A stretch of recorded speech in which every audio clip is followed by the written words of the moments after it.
Bonjour everyone, I'm with a superhuman that I met recently, Mais. What is your superpower? Oh, I love his questions. What is your superpower? My superpower is connecting with people through my voice, I think. And I've discovered that through people recently, that hypnosis is very common, guided meditations are very common, but through different tonalities, I managed to tap into brainwaves, to emotions. You've experienced it, recently with my voice. So I think I would say, if it was a superpower, I would say it's my voice. Your voice, Yeah. beautiful. Was it my superpower? Yes. You tried my meditation. Was super hypnotic. Yeah, so it's hypnotic. How do you help the humanity with your voice? Guidance. So every human creates their change themselves. Nobody can change anybody, change comes from within. However, with the correct guidance, it makes change easier. So I think with the knowledge that I have, that I share with the community, that I share with the world, and through guidance, whether trance or whether simple guidance methods that are used, it allows them to find their way and find their lights, and most importantly, find themselves. What are your tools that you use mainly? So many tools. I have to give credit to Robert Simic, because he has his own method, which is the RS method. And it is one of the most powerful methods I've seen with my clients. So many different methods that I use, but if it was up to me, what is my ultimate favorite? It would be the RS method. And RS method, he's created that name because... sorry, we are shooting. Yeah, just I'm sure. No, but we are shooting a video. Wait. We can continue. I can just cut it. Thank you. Yeah, it's okay. Yeah. So yeah, I mean, he named his method after himself, and I think this method is basically a bunch of methods put together, and he found the best of everything and created something on his own. And it's basically a mix of neurolinguistic programming / hypnosis / going back in time and removing and cleansing anger, sadness, fear, hurt, guilt. So it's a bunch of things. And I would say this is my favorite method, but there's so many methods out there. Yoga Nidra is something that I absolutely love as well. Beautiful. Yeah. What's the biggest transformation that you've seen, the most touching experience with one of your clients? Every client is transformative. And I'll tell you something, every client changes something in me. Because they're at the end of the day, I'm reflecting them as well. I'm projecting something that's within me. So when I solve their problem, I'm solving something within me as well. And this is something people need to understand, that when they feel like they're attracting something all the time, you're actually projecting something within you. So I feel like it's a constant transformation within myself and them. And I wouldn't say there was one specific one that changed my life, but each one touched my heart. They're from children. Children really put an impact, from going suicidal to going happy. That was just, loving Beautiful. Life. From a child that's supposed to be enjoying bright life to seeing darkness, and then all of a sudden going back to that joy, finding themselves. You teach people to see light again. Yes, wow. to see light. Yes, to find themselves and find that light. Beautiful. Because we are light. If you really look deep inside, we are light. So it's just about finding that switch. Beautiful. How can people reach you? They can reach me easily I'm the most easiest person to find. If you just put Mais Mohammed on Instagram, you'll find all my details there. There's a phone number you can get in touch. There's an email. There's the page Disconnect, which is the wellness company that I have. And it is impossible not to reach me. Direct message. So I'm very easy to reach. And it's just Mais Mohammed on Instagram. Beautiful. Yeah. Thank you. How did it all started? What made you to go more on the holistic, spiritual ways? There's a difference between being fulfilled and being happy. I was a fulfilled child. I had a great life, a great childhood. I was spoiled, but I wasn't happy. So I had everything, but I wasn't happy. And I built a company, succeeded, still wasn't happy. So I was like the person that, what is happiness? Why am I not happy? I have everything I need. So why am I not happy? And I think my curiosity and my search of, I had to find out why I wasn't happy. I thought it was because I wasn't fulfilled. I thought it was because there was something missing. And probably it was true, because I was missing myself. And I was missing getting in touch with me. So I went on the journey. It was about 15 years ago. I went on the journey of seeking answers. And I did. I found a lot of answers. I found myself, I love myself. I enjoy being with myself right now. And I really, when I did this, honestly, Victor, I did not do it to become a coach. I did it because I wanted answers. But the amount of wisdom that I got, or the transformation that I felt, that key to, oh my God, I finally understand. And there's still more to understand. I mean, obviously I don't know everything there is to know. And I was like, you know what? I have to share this with the world. It would be selfish not to share this with the world. There's a lot of people that are way worse, that are lost, they're in pain, they're going through traumas. And I said, I have to share this. And that's how my journey started. What were the chapters of your journey? After I studied. Funny enough, when I was relaxed and no problems in life, I studied. But it gave me the nice pillar and foundation to face traumas after it. So I had a lot of things that came after it, but I think the milestones would be getting cancer, breast cancer, and then losing both breasts.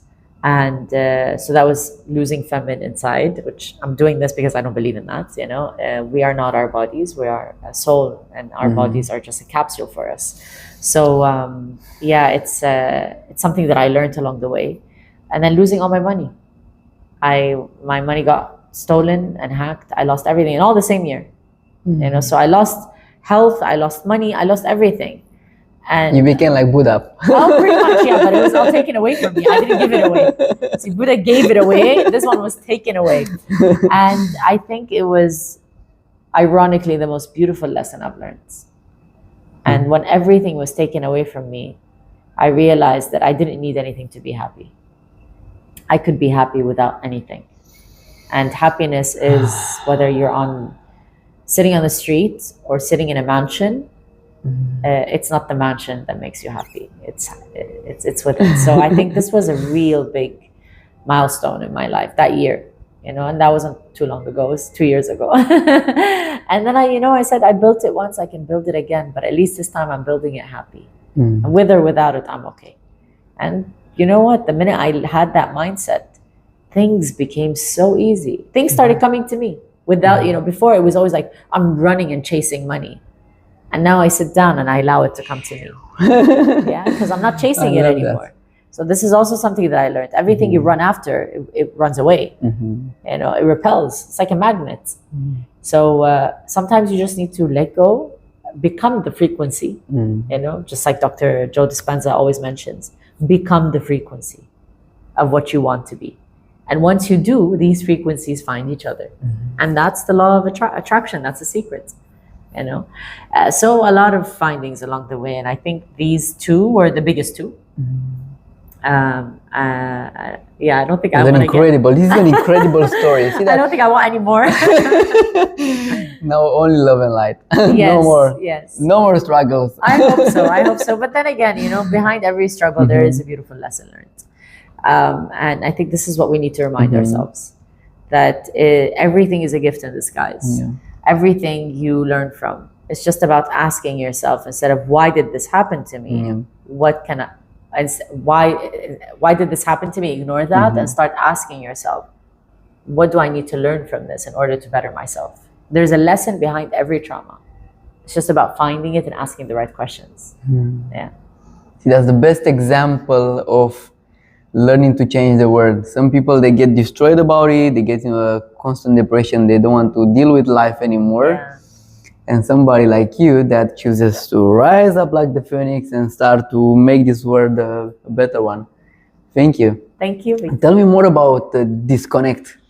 Disconnect. So I love disconnect, and because it really is something that everybody should be doing. Disconnecting from the outside world and reconnecting with themselves. So it's not really just a disconnect, and that's why the logo is the dis is one and connect is the strong word. And it's a wellness hub that I've created, me and my partner Mahabba. And it's a place that people can come to disconnect from the outside fast world, fast life, and to reconnect with themselves, whether by ice bath, full moon ceremonies, meditations. And I use, like you've experienced, headphones, so that it isolates them in their own bubble, each person. And the audio that's created is usually created 100% by me. I'm talking about even the background music. It is not one track. I love that. I experienced that on the beach. It's magical. Feeling the wind and seeing the sea and hearing by his voice in your ear, so soothing, so hypnotic. It's like something takes you out and moves you around. I saw you flowing in your own rhythm, and you were flowing. It was beautiful. Yeah, it was beautiful. So yeah, you experienced it. All these tracks are catered and studied, and the binary waves are also studied. Everything is like, I put hours into creating one audio, because it's not just that's nice background music, let's throw it in. No, it's mixed. So I take something from here, I put them together, I add another one, maybe a frequency you haven't heard, it's in the back. And that's, I think, what enhances the experience and amplifies the trance. So this is the meditations that we do, the ice bath, of course, because it's fantastic for your body. And both meditations now coming up very soon. So do you do the ice bath with the headphones in the meditation mode as well? Yes, that is for the next, well, when we post this, it will probably be out. Yes, we do a guided ice bath with the headphones. At the beginning, I was a bit freaked out because I was scared for the headphones to get wet. But no, we managed to find a way. It's a 3-minute guided meditation, because 3 minutes is a great time to be in an ice bath. You get a good enough time to get your body to circulate the blood, to start sending the correct messages. So I think 3 minutes is a good time in an ice bath, and to guide them in 3 minutes, because sometimes their monkey brain takes over. And inside an ice bath, and even though you're standing out there and you're telling them breathe, 4 seconds in, they block you out. So, and I get it, because you're in complete shock. So when we tested the headphones in an ice bath, it was completely different. Why? Because it trances them before and trances them throughout, and it stays in their ear. There is no distraction. So they don't hear people, you can do this, you can do this. There's no distraction. They are with themselves. There you go. And that's the connection I keep telling people to get. Disconnect from the outside and connect within yourself. Sometimes you just need that little push in your ear to guide you there. So this is what disconnect is. Every day there's something new workshops. You experience the full moon, different types of meditations, and it's a journey to find yourself. So you're always looking for new elements that are really transformative to bring it to the people looking for that. Always finding something new. Yes. What is your message for the world? Be in the present. It is so important to be in the present and be in the now. We are always worried and anxious about the future and analyzing the past. And I feel like that's a lot of baggage you're carrying with you. It's like carrying weight and trying to move forward, but you can't because the weight is so heavy. So just pause, ground yourself on the floor and take it one step at a time. Because there's no such thing as tomorrow. We're always in the now. The next moment is the now. So this worrying that you have about what's going to happen, you'll know when you get there. So I think if you try to practice the present moment, it will shift your life. It will really shift your life, one step at a time. Thank you for bringing so much beauty in this world. Oh, thank you for sharing. I hope this video reaches you out and opens up your heart and appreciate more and join our community. Yes, it's a beautiful community. Love you all.